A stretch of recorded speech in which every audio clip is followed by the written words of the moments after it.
ये दुनिया जो है यहाँ कोई किसी का नहीं है। जब कब्र से जाएगा तो कोई किसी के साथ नहीं जाएगा, ना तो माँ जाएगी, ना भाई जाएगा, ना बाप जाएगा, ना चचा जाएगा, ना ताया जाएगा, कोई किसी के साथ नहीं जाएगा। अगर तुम्हारे साथ तुम्हारा कोई साथी होगा, तुम्हारा कोई हमदर्द होगा, तुम्हारा कोई वफादार होगा, तुम्हारा कोई दोस्त होगा, सबसे अच्छा दोस्त होगा तो वो होगा जो दुनिया के अंदर तुमने अच्छे काम किए हैं, जो दामन में अच्छे आमाल लेके गए हो, यही तुम्हारी रोशनी कब्र के अंदर होगी। अजीजान मोहतरम, अजीजान मोहतरम, इसलिए यहां जितना जितना नेकी हो सके उतनी नेकी कर लीजिए, क्योंकि ये मौत आज कब्रिस्तान के अंदर अगर आप जब जाएंगे तो देखेंगे कब्रिस्तान के अंदर कितने मुर्दे पड़े हुए हैं। आप में से आप ही बता दें कि जिसके यहां से अगर कोई रिश्तेदार गया हो, कितने बार कब्रिस्तान जाते हैं? कोई नहीं जाता साहब। 10 दिन, 5 दिन, 20 दिन हो गया। अरे वो तो वो उसके नाम से कुरान खानी तक नहीं होती, बुजुर्गों के नाम से जो घर से गए उसके नाम से कुरान खानी नहीं होती। तो अंदाजा करो कि जब हम जिंदा, जब अपनी आंखों से देख रहे हैं कि हमारे यहां से जो लोग गए हैं, जब उनके नाम से हम फातिहा नहीं करवा सकते, तो एक दिन हमारी मौत का भी दिन मुकर्रर है, हमें भी यहां से जाना होगा, तो हमारे नाम से भी फातिहा पढ़ने वाला एक शख्स पैदा नहीं होगा, कोई किसी का नहीं होगा। साहब जब दुनिया में कोई किसी का नहीं है तो आखिरत में क्या उम्मीद रखते हो? आखिरत में कौन सी उम्मीद है? आखिरत में तो आप ये सोचो मुस्तफा करीम सल्लल्लाहु अलैहि वसल्लम बख्शवा लेंगे, अंबिया बख्शवा लेंगे। अरे तारीख है, मेरे आका फरमाते हैं जितने भी गुनहगार हैं हजरत आदम के पास पहुंचेंगे, कहेंगे आदम अलैहिस्सलातु वस्सलाम आप तो अल्लाह के नबी हो, आप तो अल्लाह के रसूल हो, आदम अल्लाह ने आपकी दुआ कबूल कर ली थी, आप हमारे लिए दुआ कर दो कि अल्लाह हमें बख्श दे। तब आदम अलैहिस्सलातु वस्सलाम कहेंगे कि नफ्सी नफ्सी इज़हबू इला गैरी, नफ्सी नफ्सी, जाओ आप दूसरी जगह जाओ, आज दूसरी जगह जाओ, आज मैं तुम्हारा कुछ नहीं कर सकता। कुरान मुक़द्दस के अंदर अल्लाह इरशाद फरमाता है खलक़ल मौत वल हयात लियब्लुवकुम अय्युकुम अहसनु अमला, यानी वो जिसने मौत और जिंदगी को पैदा किया, जिसने मौत और जिंदगी को पैदा किया ताकि तुम्हारी जांच हो, ताकि तुम्हारी जांच हो कि तुम में से किसके अमाल अच्छे हैं।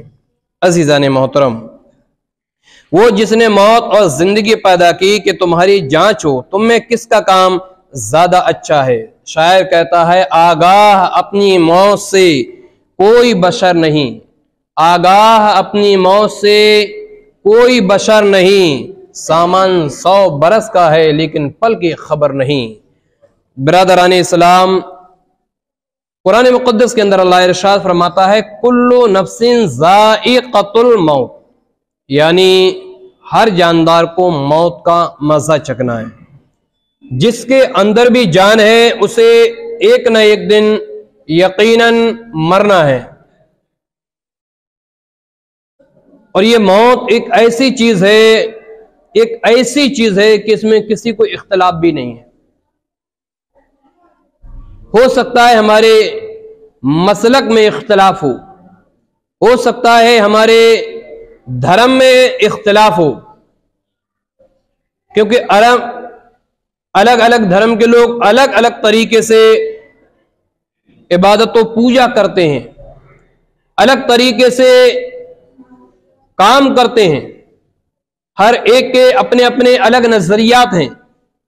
कई धर्म हैं कि अपने अलग अलग अकायद हैं, अकीदे हैं अलग अलग और मानते हैं, लेकिन एक दूसरे का जो अकीदा वो नहीं मानते। हमारा जो अकीदा है हम किसी और का अकीदा नहीं मानते, किसी और का अकीदा है वो हमारा अकीदा नहीं मानता। यानी इख्तलाफ है, हर चीज में इख्तलाफ। लेकिन मौत एक ऐसी चीज है इसमें किसी को भी इख्तलाफ नहीं है। हर एक शख्स जानता है कि ये एक न एक दिन यकीनी तौर पर आनी है, और ये कब आ जाए, किस हालत में आ जाए, कहां आ जाए, किस वक्त आ जाए, किस पल आ जाए, कोई खबर नहीं। इसलिए शायर ने कहा है आगाह अपनी मौत से कोई बशर नहीं, यानी कोई इंसान नहीं, सामान 100 बरस का है लेकिन पल की खबर नहीं। अजीज़ान मोहतरम, हम अपनी जिंदगी के लिए अपनी जिंदगी के लिए कितनी चीजें ढूंढते हैं, अपने आराम के लिए अच्छा घर बनवाते हैं, घर के अंदर अच्छा से अच्छा बेड, तख्त, मसेरी अपनी जो जबान में जिसे बोलते हैं वो डालते हैं, अच्छा से अच्छा सोफा उसके अंदर डालते हैं, अच्छे से अच्छे गद्दे उसके अंदर डालते हैं ताकि हमें आराम मिल सके। ज्यादा से ज्यादा प्लॉट वगैरह खरीदते हैं, ज्यादा से ज्यादा जमीन वगैरह खरीदते हैं, ज्यादा से ज्यादा गाड़ी वगैरह खरीदते हैं, दुकानें लेते हैं, बहुत ज्यादा रुपए और पैसा जमा करते हैं ताकि इससे हमें आराम मिल सके, ताकि इससे हमको सुकून मिल सके। अज़ीज़ान मोहतरम, लेकिन ये तमाम चीजें जमा करने के बावजूद क्या जैसे वो खरीद लिया, क्या उसको सुकून है, क्या उसको आराम है, क्या उसको यकीन है, क्या जो चीजें मैंने जमा कर ली हैं, जो पैसा मैंने कमा लिया है, जो जायदाद मैंने ले ली है, इसका सुकून मुझे मिल सकेगा, इसका आराम मैं उठा सकूंगा? कोई नहीं कह सकता कि इसका आराम मैं उठा सकूंगा, इसका चैन, इसका सुकून मैं ले सकूंगा। इसलिए मौत की कोई खबर नहीं कि कब आ जाए और सब कुछ चली जाए। कल मैं एक साहब के यहां गया था, करीब मैं 11:30 बजे रात के वापस आया हूं। हम गए करीब 10 बजे यहां से चले गए थे और 10 से लेके 1.5 घंटे एक साहब के यहां रहे थे, 1.5 घंटा, और रात में 11:30 बजे वापस आए। वो बाबा ने फोन किया मेरे पास कि कहाँ आ रहे हो? उस समय मैंने बस यहां से चल रहे हैं। फिर इनके फोन पर फौरन लो जल्दी चले, तो 11:30 बजे करीब आए। और वो ऐसा शख्स है इसी शहर का कि अभी मैं नाम ले दूं तो हर एक इंसान उसको जानता है, हर एक इंसान, कि जिसको अल्लाह ने बेशुमार दौलत दी है, इतनी दौलत दी है कि अगर वो चाहे तो अपनी जिंदगी, क्या वो उसकी अपनी औलाद की भी जिंदगी आराम से बैठ के खा सकते हैं, वो गुजर जाएगी। अपनी तो क्या, अगर वो अपनी औलाद की भी चाहे ना औलाद, तो उसकी औलाद भी गुजर जाएगी इसी तरीके से, अच्छे पी के खा के। बड़ी मेहनतें की है उन्होंने, बचपन से मेहनत की है, बहुत मेहनत की, बहुत काम किया, बहुत दौलत कमाई, बहुत दौलत, लेकिन उन्हें 1 मिनट का सुकून नहीं है, 1 मिनट का उन्हें चैन नहीं है। कल वो ये कह रहे थे, मौलाना साहब देखिए ये मेरी अपनी जिंदगी है कि मैंने बचपन से कमाया। मौलाना साहब ऐसे ऐसे दिन भी मैंने अपनी जिंदगी के अंदर देखे हैं कि खाने के लिए अनाज नहीं था, ऐसे ऐसे दिन भी मैंने देखे हैं कि ईद और बकरीद के दिन जब मोहल्ले के बच्चे जाया करते थे अपने जिस्म पर नए नए लिबास पहनते हुए, उस समय हम सिर्फ नजरें ही दिखा सकते थे। दिल दुखता था कि काश हमारे पास भी इतनी दौलत होती कि इसकी तरह हम भी एक ईद के दिन नया कपड़ा पहन के चले जाते। लेकिन मौलाना साहब मेहनत करी, मेहनत के बाद फिर उन्होंने टेम्पू चलाया, लेकिन आज अल्लाह ने उन्हें इतनी दौलत दी है, इतनी दौलत दी है कि बेशुमार। लेकिन फिर भी वो कल ये कह रहे हैं, मौलाना साहब मैंने इतना सब कुछ कर दिया। आज देखो अल्लाह ने इज्जत दी, शौहरत दी, दौलत दी, सब कुछ दिया अल्लाह ने, लेकिन मौलाना आज हमें ये समझ लिए 1 मिनट का भी सुकून नहीं है, 1 मिनट का भी। रब ने मुझे पैदा किया, अल्लाह ने मुझे पैदा किया, उसने मुझे इज्जत दी, उसने मुझे दौलत दी, उसने मुझे हुकूमत दी, उसने मुझे सरवत दी, उसने मुझे मालो जायदाद दिया, जमीन दी, दौलत दी, सब कुछ रब ने दिया। लेकिन मौलाना सुकून इसलिए नहीं है कि उस रब के लिए मैंने कुछ नहीं किया। वो यही कह रहे हैं, उस रब के लिए मैंने कुछ नहीं किया, अपनी औलाद के लिए तो मैंने ये कर दिया, औलाद के लिए तो मैंने ये कर दिया, उनके आराम के लिए मैंने ये कर दिया, उनके भविष्य के लिए मैंने ये कर दिया, लेकिन मैंने अपने लिए कुछ नहीं करा, अभी अपने लिए कुछ नहीं करा। इतना मौलाना मेरी जिंदगी का क्या फायदा कि मैंने इतना कमाया है, लेकिन अपनी जिंदगी के लिए मैंने कुछ नहीं कहा। अभी अगर मुझे मौत आ जाए, मैं तो ये सब छोड़कर चला जाऊंगा, तो मैंने कब्र के लिए क्या कर रखिया? कब्र का तो मेरे पास अभी तक कुछ नहीं करा मैंने। जिस रब ने मुझे सब कुछ दिया, उस रब के लिए मैंने कुछ नहीं किया। अजीजान मोहतरम, एक तो छोटी सी मैं मिसाल दे दिया, मेरे पास बहुत बड़ी बड़ी शख्सियतें भी आती हैं, बड़े बड़े लोग भी आते हैं, लेकिन हर एक इंसान सिर्फ यही कहता है, मौलाना अल्लाह ने सब कुछ दिया लेकिन सुकून नहीं। वो ये कह रहे थे, मौलाना साहब बोले कि एक इधर फोन लगाएं तो वो अरे बोले वहां 50,000 रुपए लग गया, अरे बहुत 10,000 रुपए का वहां नुकसान हो गया। अच्छा वो 50,000 रुपए तुम ले आना, वो 1 लाख रुपए तुम ले आना, वो 2 लाख वहां से तुम ले लेना। बोले मौलाना मेरा वक्त सिर्फ इसी में गुजर जाता है, मेरा वक्त सिर्फ पैसे में गुजर जाता है, सब उसी चीज में गुजर जाता है, यानी मैं कुछ नहीं कर पाता। अज़ीज़ान मोहतरम, यह कहने का मतलब ये है कि देखिए अल्लाह रब्बुल इज़्ज़त तो खुद ही बंदों को फरमा रहा है कि बंदो ये जो रात है ये तुम्हारे आराम के लिए बनाई गई, मेरे बंदो इसमें तुम आराम कर लिया करो, मेरे बंदो ये दिन है ना इसमें तुम काम कर लिया करो, बंदो इसमें तुम काम करो, अपना रिस्क तलाशो, बंदो इसमें तुम रिस्क तलाशो। लेकिन मेरे बंदो जब नमाज का समय आ जाए तो तुम नमाज पढ़ लो। हमारे बुजुर्गान दीन ये कहते हैं कि जब जिंदा रहो जमीन पर, मौत का तो कभी भरोसा नहीं है, मौत का कभी भरोसा नहीं, जब जिंदा रहो दुनिया पे तो कोई एक काम ऐसा करके जाओ, कोई एक काम ऐसा करके जाओ, ऐसा नेक काम करके जाओ, ऐसा नेक काम कि जब इस दुनिया से तुम चले जाओ, जब इस दुनिया को तुम अलविदा कह दो, तो कब्र के अंदर जब तुम पहुंचो तो उस काम जो दुनिया पर अच्छा काम कर गए उसका सवाब तुमको बराबर मिलता रहे, क्योंकि जो दुनिया पर अच्छा काम करके जाते हैं उसका सवाब यकीनन कब्र के अंदर मिलता है। आका करीम सल्लल्लाहु अलैहि वसल्लम के पास हजरत साद आए, कहा या रसूल अलैहिस्सलातु वस्सलाम मेरी माँ का इंतकाल हो गया है, या रसूल अल्लाह मैं क्या करूं कि मेरी माँ को कब्र के अंदर सुकून मिले। मेरे आका ने इरशाद फरमाया, ऐ साद अगर तुम ये चाहते हो कि तुम्हारी माँ को उस कब्र के अंदर सवाब मिले, तुम्हारी माँ को कब्र के अंदर सुकून मिले, तो साद इस समय पानी की बहुत किल्लत है, लोग मखलूक प्यास से बेकरार है, तुम कुआं खुदवा दो अपनी माँ के नाम से, लोग उसका पानी पीते रहेंगे, तुम्हारी माँ को सवाब मिलता रहेगा।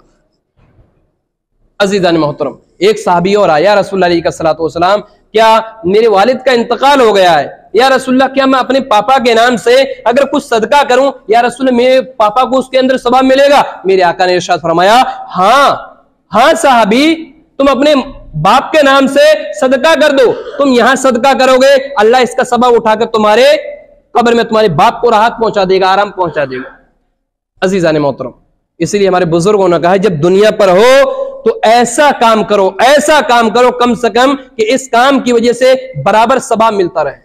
जैसे कि तफसीर कबीर की एक रवायत मैंने आज से करीब 1-1.5 साल पहले आपको बयान करी थी कि एक शख्स बड़े गुनहगार थे, बहुत ज्यादा ज़िनाकार थे, हराम कारियां करते थे, बहुत ज्यादा गुनाह किया करते, तो कब्र के अंदर उन पर अजाब हो रहा था, बहुत ज्यादा अजाब। अल्लाह के नबी हजरत ईसा गुजर के गए तो देखा इस पर तो अजाब हो रहा है और बहुत अजाब हो रहा है, तो वो गुजर गए, लेकिन कुछ दिनों के बाद जब वापस आए तो देखा वो अजाब नहीं हो रहा है। तो अल्लाह के नबी ने अल्लाह की बारगाह में दुआ की कि अल्लाह जब मैं गया था तो अजाब देकर गया था, इसको अजाब हो रहा था, लेकिन अल्लाह आज इसकी कब्र जन्नत बन चुकी है, पहले जहन्नम का गड्ढा बनी हुई थी, आज वो जन्नत का बाग बन चुकी है। अल्लाह ऐसा क्या क्या क्या हुआ मेरे मौला, तू फैसला फरमा दे। तो रब ने कहा कि ऐ ईसा जब ये मरा था तो अपनी बीबी की गोद में छोटा सा बच्चा छोड़ाया था, छोटा सा बच्चा, और जब वो बच्चा छोड़ाया था, जब वो बच्चा तो फिर इसकी जब ये बड़ा हुआ बच्चा तो इसकी माँ ने, इसकी बीवी ने लिया और चली गई एक मदरसे में और कहा मौलाना साहब इसको अल्लाह का नाम सिखाओ। मौलाना साहब ने कहा बेटा पढ़ लो बिस्मिल्लाहिर्रहमानिर्रहीम, तो लड़के ने कहा बिस्मिल्लाहिर्रहमानिर्रहीम, बोले बेटा इसी को अच्छी तरह याद करते रहो, तो लड़का कहता रहा बिस्मिल्लाहिर्रहमानिर्रहीम बिस्मिल्लाहिर्रहमानिर्रहीम बिस्मिल्लाहिर्रहमानिर्रहीम। अल्लाह हजरत ईसा से कहता है कि मेरे पैगंबर मेरी रहमत को गवारा ही ना हुआ कि जिसका बच्चा मुझे बार बार रहमान और रहीम कहे फिर भी मैं उसके बाप को अजाब दूं।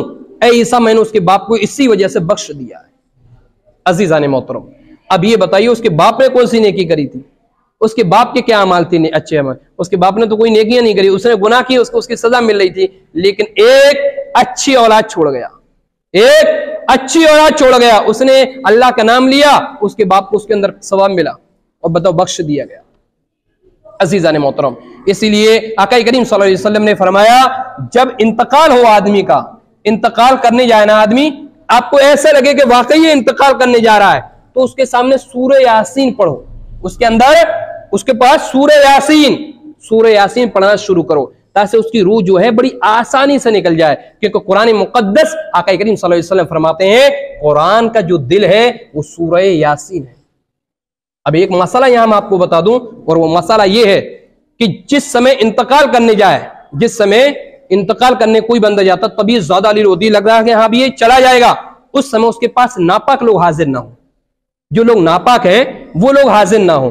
अब ऐसा भी नहीं कि हाजिर हो जाएंगे तो गुनहगार होंगे, लेकिन जहां तक कोशिश करें उस शख्स के पास नापाक लोग हाजिर ना हो। अजीजान मोहतरम, तो बताने के हम मतलब ये है कि मौत का कोई वक्त मुकर्रर नहीं, कभी भी आ सकती है, किसी भी हालत में आ सकती है, इसलिए जब तक दुनिया पर हो जब तक रहो काम भी करो और काम के साथ साथ अच्छे अमाल भी करो। अज़ीज़ान मोहतरम, ये दुनिया कभी भी फना हो सकती है, कब क्या हो जाए कोई भरोसा नहीं है। ये जो मौत है, आका करीम सल्लल्लाहु अलैहि वसल्लम ने फरमाया कि अपनी मौत को कसरत से याद करो, मौत को कसरत से याद करो, मौत को ज्यादा याद करो, क्योंकि जो मौत को ज्यादा याद करता है वो गुनाहों से उतना ही दूर रहता है। आजकल मालूम है हमारे यहाँ से जैसे कोई रिश्तेदार वगैरह गुजर जाते हैं, पहले एक 10वां होता था, 40वां होता था, 10वां 20वां और 40वां। अब मालूम है 10वां यानी 10 दिन बाद होता था, 20वां यानी 20 दिन बाद, 40वां यानी 40 दिन बाद होता था। अब क्या होता है, अब ये होता है आदमी ये सोचता है कि जल्दी से 10वां तो 2 दिन बाद कर लेता है, 5 दिन बाद वो 20वां कर लेता है, 10 दिन के बाद 40वां करके बोले जाओ छोड़ दो, छोड़ दो, क्योंकि हम पाते दिन नहीं जानते, हम जानते हैं 40वां 40 दिन बाद आदमी कर ही नहीं रहा है, 10-5 दिन में लपेट के बोले जाने दो, सब खत्म हो जाए। अज़ीज़ान मोहतरम, इससे क्या सीखा आपने? इससे हमने ये सीखा कि दुनिया, ये जो दुनिया है इसमें कोई किसी का नहीं है। ये दुनिया जो है यहां कोई किसी का नहीं है। जब कब्र से जाएगा तो कोई किसी के साथ नहीं आएगा, ना तो मां जाएगी, ना भाई जाएगा, ना बाप जाएगा, ना चचा जाएगा, ना ताया जाएगा, कोई किसी के साथ नहीं जाएगा। अगर तुम्हारे साथ तुम्हारा कोई साथी होगा, तुम्हारा कोई हमदर्द होगा, तुम्हारा कोई वफादार होगा, तुम्हारा कोई दोस्त होगा, सबसे अच्छा दोस्त होगा तो वो होगा जो दुनिया के अंदर तुमने अच्छे काम किए हैं, जो दामन में अच्छे आमाल लेके गए हो, यही तुम्हारी रोशनी कब्र के अंदर होगी। अजीजान मोहतरम, अजीजान मोहतरम, इसलिए यहां जितना जितना नेकी हो सके उतनी नेकी कर लीजिए, क्योंकि ये मौत आज कब्रिस्तान के अंदर अगर आप जाएंगे तो देखेंगे कब्रिस्तान के अंदर कितने मुर्दे पड़े हुए हैं। आप में से आप ही बता दें कि जिसके यहां से अगर कोई रिश्तेदार गया हो, कितने बार कब्रिस्तान जाते हैं? कोई नहीं जाता साहब। 10 दिन 5 दिन 20 दिन हो गया। अरे वो तो वो उसके नाम से कुरान खानी तक नहीं होती, बुजुर्गों के नाम से जो घर से गए उसके नाम से कुरान खानी नहीं होती। तो अंदाजा करो कि जब हम जिंदा, जब अपनी आंखों से देख रहे हैं कि हमारे यहां से जो लोग गए हैं, जब उनके नाम से हम फातिहा नहीं करवा सकते, तो एक दिन हमारी मौत का भी दिन मुकर्रर है, हमें भी यहां से जाना होगा, तो हमारे नाम से भी फातिहा पढ़ने वाला एक शख्स पैदा नहीं होगा, कोई किसी का नहीं होगा। साहब जब दुनिया में कोई किसी का नहीं है तो आखिरत में क्या उम्मीद रखते हो? आखिरत में कौन सी उम्मीद है? आखिरत में तो आप ये सोचो मुस्तफा करीम सल्लल्लाहु अलैहि वसल्लम बख्शवा लेंगे, अंबिया बख्शवा लेंगे। अरे तारीख है, मेरे आका फरमाते हैं जितने भी गुनहगार हैं हजरत आदम के पास पहुंचेंगे, कहेंगे आदम अलैहिस्सलातु वस्सलाम आप तो अल्लाह के नबी हो, आप तो अल्लाह के रसूल हो, आदम अल्लाह ने आपकी दुआ कबूल कर ली थी, आप हमारे लिए दुआ कर दो कि अल्लाह हमें बख्श दे। तब आदम अलैहिस्सलातु वस्सलाम कहेंगे कि नफ्सी नफ्सी इज़हबू इला गैरी, नफ्सी नफ्सी, जाओ आप दूसरी जगह जाओ, आप दूसरी जगह जाओ, आज मैं तुम्हारा कुछ नहीं कर सकता। लेकिन आदम हम आपसे ये सवाल करेंगे कि आपकी उम्मत ने आपका कलमा पढ़ा है, उठा है तो आपका नाम लिया है, आदम बैठा है तो आपका नाम लिया है, आदम चला है तो आपका नाम लिया है, आदम लेटा है तो आपका नाम लिया है, बोला है तो आपका कलमा पढ़ा है, जबान खोली है तो आपका नाम लिया है, जबान खोली है तो दिल में आपके लिए मोहब्बत है, सीने को चीरा जाए तो आपका नाम है। लेकिन आदम दुनिया पर हमने इतना कुछ किया आपके लिए, आदम क्या आप अल्लाह से मेरी मगफिरत नहीं करवा सकते हो? क्या अल्लाह की बारगाह में आप दुआ नहीं कर सकते हो? तब आदम कहेंगे नफ्सी नफ्सी इज़हबू इला गैरी, नफ्सी नफ्सी, दूसरी तरफ जाओ, आज मैं तुम्हारा कुछ नहीं कर सकता। अरे मांगना था तो पहले मांग लिया होता, आज किसी की नहीं चलेगी, आज अल्लाह के कहर के सामने कोई किसी का नहीं होगा, जाओ दूसरी तरफ। इब्राहिम के पास पहुंचेंगे, इब्राहिम कहेंगे नफ्सी नफ्सी इज़हबू इला गैरी, नफ्सी नफ्सी, दूसरी तरफ जाओ।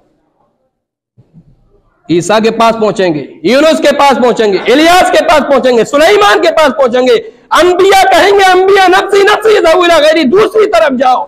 अरे जब अंबिया का यह हाल है, नफ्सी नफ्सी कह रहे हो, तो उम्मतियों ये बताओ हमारा और आपका क्या हाल होगा? अरे जिन अंबिया ने, जिन नबियों ने रात रात अपने सर को अल्लाह की बारगाह से न उठाया हो, जिन्होंने दुआ की हो तो अल्लाह के साथ दुआ की हो, जिन्होंने हाथ उठाए हो तो रब का जिक्र किया हो, लेकिन आज वो अंबिया वो कह रहे हैं नफ्सी नफ्सी, दूसरी तरफ जाओ। जब नबियों का हाल है तो उम्मतियों का क्या हाल होगा? लेकिन ऐ उम्मतियों अपना हाल सोचो, आज सूरज इतनी दूरी पर है, इतनी दूरी पर, जब हम गर्मी के अंदर जमीन पर पैर नहीं रख सकते, क्योंकि अगर जमीन पर पैर रख दिए जाए तो उसकी गर्मी से हमारे पैरों में जलन पैदा हो जाती है। ये सूरज उल्टा है, इतनी दूरी पर फिर भी उल्टा है। अगर ये सूरज इतनी दूरी से भी अगर सीधा हो जाए तो जमीन पर रहने वालों में आग लग जाएगी, आग। तो अंदाजा करो इतनी दूरी पर, और मैदान महशर में तो सवाने ऐसे पर आ जाएगा, सवाने ऐसे पर। उस समय मुस्तफा करीम फरमाते हैं किसी के टखनों पसीना तक होगा, किसी के घुटने तक होगा, किसी की कमर तक, किसी के सीने तक। कई गुनहगार तो ऐसे होंगे पूरे पसीना में डूब जाएंगे। और पसीना कैसा होगा मालूम है? पसीना ऐसा होगा खौलता हुआ, पसीना खौलता हुआ। उस समय गुनहगार कहेंगे अल्लाह तू बड़ा गफूर रहीम है, मौला पीने के लिए पानी दे दे, अल्लाह प्यास लगी हुई है, मौला पानी दे दे। तब रब पीने के लिए खून और पीप देगा, खून और पीप। और खून और पीप वो ऐसा खोलते होंगे, ऐसा खोलते होंगे खून और पीप। मुहद्दिसीन कहते हैं कि जब वो पिएगा, हदीसों के अंदर आता है जब वो पिएगा तो पूरी आंतें एक साथ उसकी लेटरिन के रास्ते से निकल जाएंगी। अजीज़ान मोहतरम, कोई किसी का ना हुआ, दुनिया में कोई किसी का नहीं है, ये दुनिया ही किसी की नहीं है। इसलिए जब तक इस दुनिया पर हो अच्छे से अच्छे अमल करते रहो, अपने कारोबार भी देखो, अपने घर और फैमिली को भी देखो, साथ में अपने रब की भी इबादत करो। अल्लाह की बारगाह में दुआ है रब ताला हम तमाम की इन बातों पर अमल करने की तौफीक अता फरमाए।